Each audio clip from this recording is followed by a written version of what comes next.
Hi, if you're new here, my name is Sayla and I talk about comics and all things nerdy. We are finally at the end. Teen Titans graphic novel is finally at an end.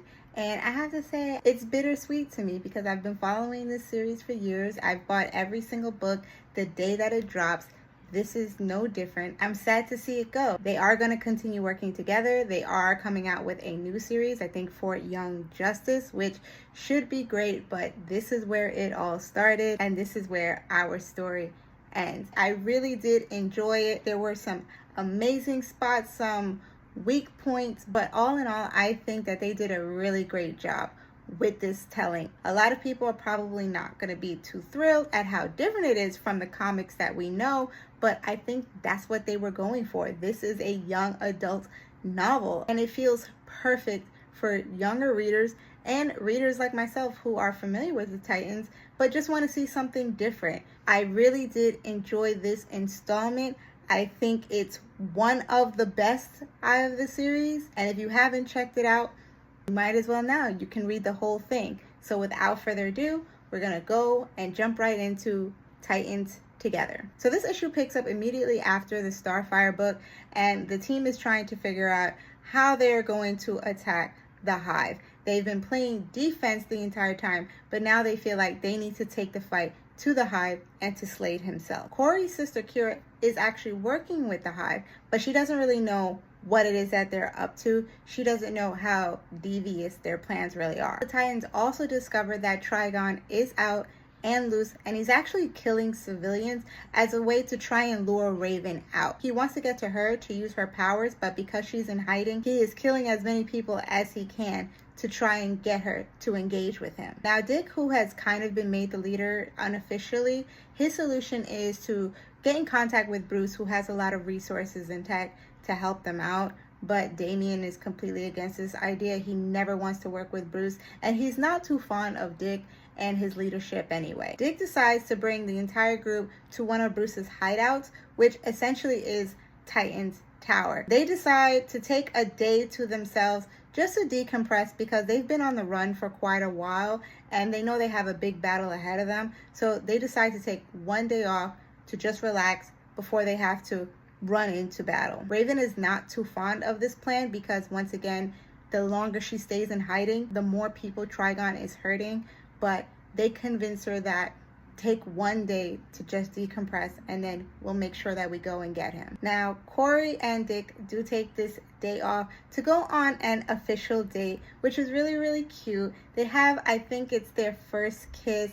They go to a drive-in theater, they're eating, they're watching the stars together. It's just such a cute and adorable moment, and I really like the way that Corey and Dick are treated by this book because Lord knows in the main continuity, Starfire and Nightwing haven't been a thing in so long, but there's still a huge fan base for it. And this book is rightfully so appealing to those fans. So I liked this moment. This was very cute. So after the one day off that they give themselves, it's back to work and they're trying to figure out a way how to stop Trigon. The team discovers a sound emitter device that they think would be powerful enough to hold Trigon, which is being held at a facility. Now, the team knows that they cannot just ask for the emitter, so Damian comes up with the idea to steal it. He volunteers himself to go, and Dick says that he's gonna go with him, but obviously Damian is not too happy about that, but Dick says, too bad, we're gonna do this together. In the midst of all this, Corey gets a text from her sister Kira saying that she wants to meet up and explain everything that she's doing with the Hive. If you remember in the previous book, Corey discovers that her sister is working with the Hive and is working with Slade, but she doesn't really give her a chance to explain herself. So Kira is just asking for a chance to explain why she's working with them. Corey, being the loving sister that she is, agrees to it. Even though she doesn't trust her sister, she still wants to give her sister a chance. So the Titans agree to bring Kira back to Titan's Tower without phone, without any connection to the Hive or with Slade, and hear her out. Now, while Kira is in Titan's Tower, she is starting some mess. And I mean some mess. She's playing on Damian's insecurities because we know that he feels like everyone likes Dick better than him, she sides with him and kind of isolates him and lets him know that, yeah, the Titans do think that he's better than you. She's also flirting with all the boys. She's flirting with Robin. She's flirting with Damian. She's flirting with Garfield, like trying to make all the girls jealous. Like she's just in there to turn the Titans against each other. Now, with her help, they do locate the sound emitter and she helps them break in to steal it. In the meantime, Raven is using her mind connection with Trigon to try and locate him. But the more she does it, the more the door to her mind opens. It's not just a one-way street. The more she accesses his mind, the more he does the same to her. So by this time, Raven has done it so many times that now Trigon has access to her and he wants to use that to his advantage. Back at the tower, Kira overhears Max and Raven talking because Max got a text from her ex who Damian knows nothing about. Kira goes and tells Damian about this ex, which causes a big fight between them, and Damian just through with feeling like the second fiddle, through with feeling like he's not really a part of the team, finally just leaves with Kira. She brings him back to Hive in hopes of recruiting him. Victor, who has been hacking into Hive technology, was able to find Trigon through their satellites because they have also been tracking Trigon. So the team decides to finally get together, take one last stand, and take on Trigon and the Hive. When they get there, Raven decides to go and confront Trigon, but Garfield is not going to let her do it by herself. So the two go off and they go to confront Trigon while the rest go to confront the Hive. In their confrontation with Trigon, they find out that the sound emitter doesn't even work. Like, it just bounces off of Trigon's chest, which makes that whole section kind of irrelevant.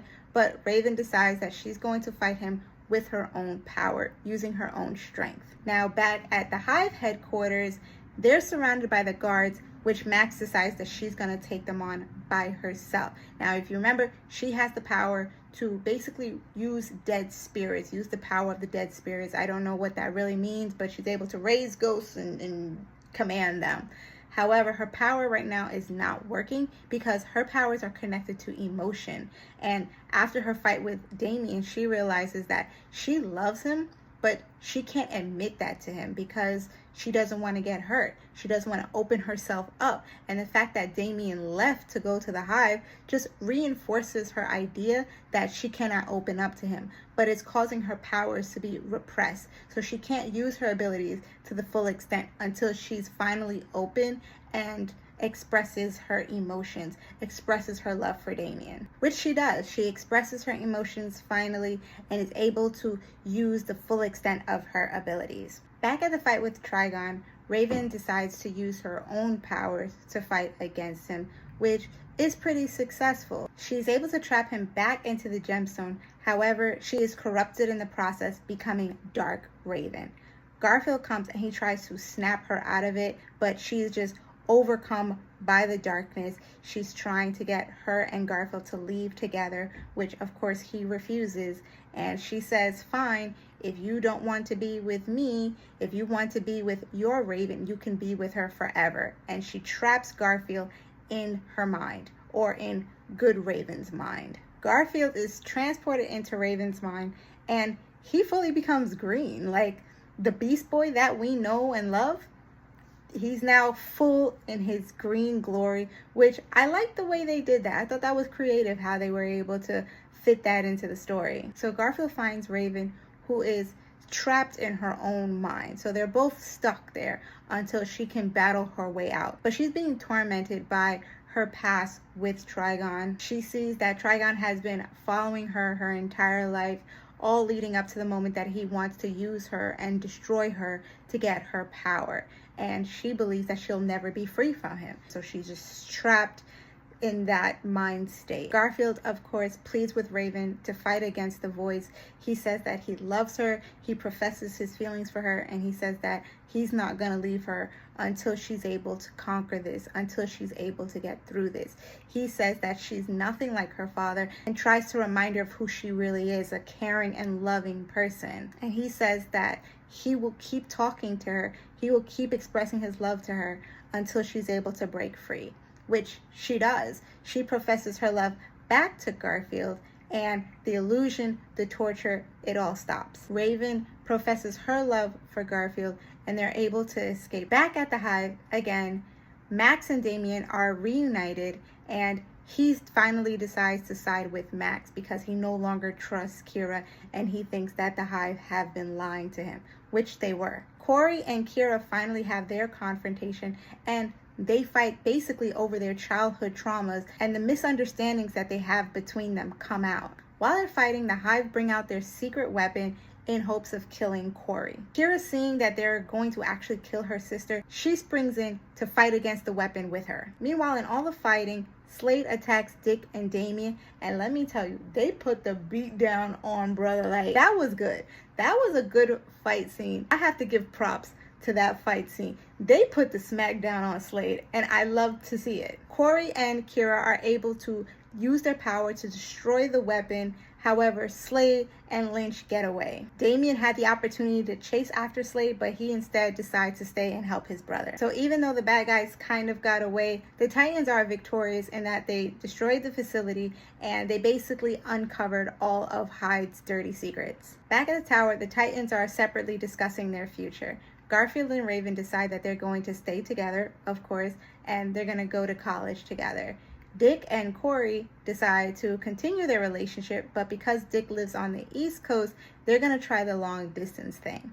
Max and Damian, however, they decide to just be friends for the meantime because they've lost a lot of trust in each other because of what happened. So they're going to try and rebuild their connection. The team do discover that Lynch, the head of Hive, was actually captured because Vic had hacked into their systems while they were infiltrating it, and he sent all the Hive evidence to the FBI, who were able to capture and arrest Lynch. Slade, however, is still nowhere to be found. Although Slade escaped, he is still being hunted, so he fakes his own death and decides that he is going to be known as Deathstroke. He's going to go by his code name Deathstroke from now on. We do get an Easter egg here where we see that he has his next target, who is Bart Allen, which, as we know, is Kid Flash in the comics. Once again, leading to the next series, which is going to be Young Justice. Dick finally passes on the Robin mantle to Damian by giving him his Robin jacket, and it's assumed that he's going to finally take on his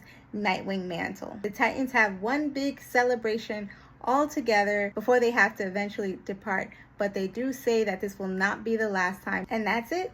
That's the end of Titans Together. Once again, this was actually one of my favorite books in the series. I thought it was done really well, and one thing I have to give Garcia her flowers for is that she is able to juggle multiple storylines, multiple characters at one time. Normally in books like this, where we have a lot of different characters, some characters feel more left out than others, but I feel like in this book, everyone got their moments to shine. Everyone had a story, had an arc that was easy to follow, and all the character decisions just made sense. I really enjoyed that. My criticism for this book is one that we've seen online a lot, which is the treatment of Victor. Cyborg is the only one in the series who does not get a book, and I believe there's a reason why Garcia did not want to write a story for him, which I don't want to misquote, but I can understand why she might be hesitant. However, I do think that Cyborg, unfortunately, is treated very differently as a character just because he's Black. And there's so many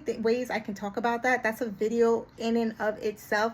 But I just want to implore any and all writers that writing for Black characters is just like writing for any other race of characters. There is nothing different about us. We have our own culture. We have our own backgrounds.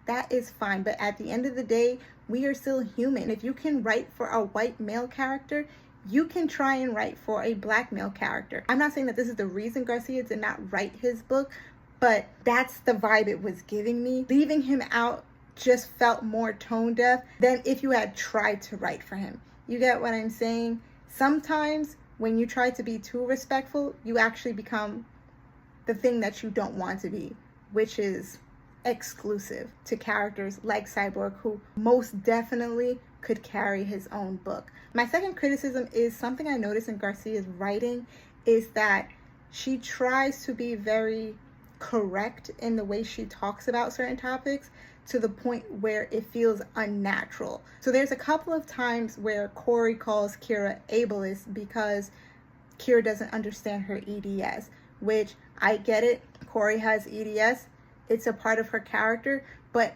after a while it felt too much a part of her character. Like, Starfire is a beloved character with such a rich history, such rich lore, that to make everything about her have to deal with her EDS felt very tone deaf. And to have Kira talk about how she felt like Corey got all the attention because of the EDS, and to have Corey just respond that you're ableist, felt like it missed the mark. There are topics that young adult novels tend to want to discuss, like ableism, like racism, colorism. There are a lot of topics that these books can address, but the way we do it should be in a way that feels realistic. It felt a little bit like internet language at some times, which unfortunately is part of a lot of literature nowadays, which I am not a fan of, but I think writers have to remember that these books need to be timeless.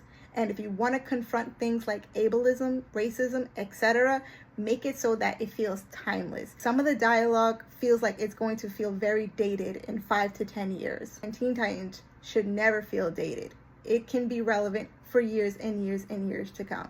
That is my review of Titans Together. Fantastic series. Lots of high points, some weak points, but I think the way that it wrapped up was phenomenal. I think they'll do a good job with Young Justice.